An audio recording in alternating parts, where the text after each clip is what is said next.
Alors, tu sais qu'est-ce qu'on va semer en premier, là? La menthe. Oui, on commence par la menthe. Bruno Bouliane et la petite Lila plantent des graines de fines herbes.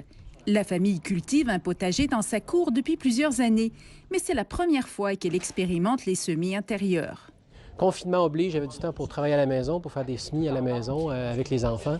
Je me suis concentré sur les pousses rapides, laitue, kale, chou frisé. En ce printemps de confinement, les Québécois ont été nombreux à se ruer sur les semis, par crainte que les serres ne restent fermées.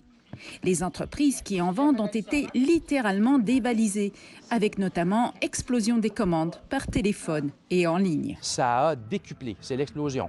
On s'est fait vider au niveau des semences. Les grenetiers, les grands grenetiers québécois n'ont plus de stock et donc l'approvisionnement est rendu difficile.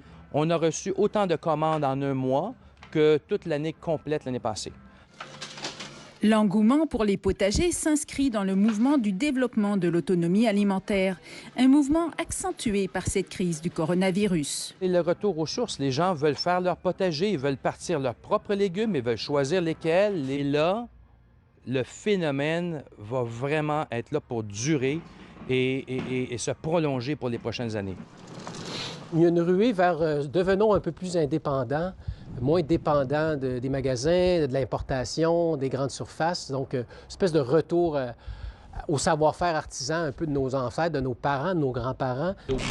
La petite famille va mettre en terre les plants dès que la météo le permettra. Et pour ceux qui n'ont pas cultivé de semis, il sera possible d'aller acheter tomates et autres légumes. Les serres ont pris toutes les mesures nécessaires pour que le magasinage se fasse dans le respect des consignes, avec lavage des mains et les 2 mètres de distanciation.